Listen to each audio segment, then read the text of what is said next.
চলো আমরা এখন এগুলো দিয়ে খাবার বানাই, তারপর বাটিতে রান্না করব। ফার্স্টে মশলা বাটা একটা রেডি, আরেকটা রেডি, আরেকটাও ডান, আরেকটা done, this one done, this one done. মশলা শেষ, এখন সবজি বানাইতে হবে। ফার্স্টে পাতাকপি বানাবো, একটা বড়, এত বড় না মানে এতটুকু। ফার্স্টে এইভাবে সার্কেল করে নিতে হবে, এইভাবে লাগাইতে হবে, আরও একটা বানাইতে হবে, দেন এইভাবে আবার একটা বানাবো, এটা আবার সার্কেল করে লাগাইতে হবে। ডান, অনেক কিউট। আচ্ছা চলো আরেকটা বানাই। এগুলা কেটে কেটে নুডলস বানাবো। কাটি এখন, এই যে এইভাবে ছোট ছোট করে কেটে নেব। এই যে এইভাবে কেটে নিছি, এই যে কয়েকটা শেষ। Noodles ready.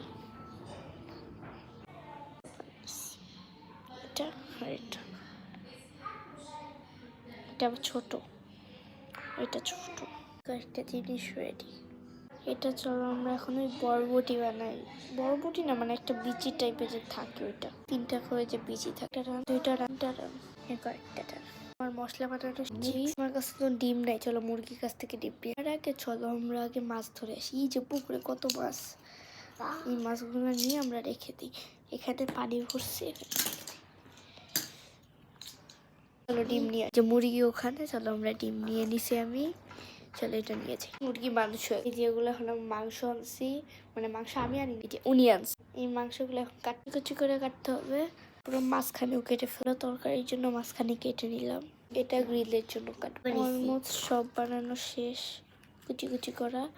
এই যে গ্রিলেরটাও কাটা শেষ। গ্রিল এত খায় না, এই যে গ্রিল খাও। তুমি চুলা নিয়ে কেন খেলতেছো? দাও, চুলা নিয়ে খেলতে। মাংসগুলো এখন ফ্রিজে রাখতে হবে। এটা আপাতত ফ্রিজ। চুলা শেষ, এখন এটা এখানে। গ্রিলগুলো আলাদা, গ্রিলগুলো সাইডে। আমার কাজ বাড়ানোর জন্য মুরগির মাংস নিয়ে, মুরগির মাংস এখন কাটবো না, এই জন্য এখন ফ্রিজে রেখে। চাকরি বানাইছি 3টা। আমি জানি আমার গ্যাসে চুলা আছে। তাও তোমার বয়স কত? আমার ফিনিশিং ডিপ সব রেডি, মাংসটা বাইরে রাখছি। Finishing. Bye bye, bye bye, bye bye. ভিডিওটা ভালো লাগলে লাইক করো, সাবস্ক্রাইব। Bye bye.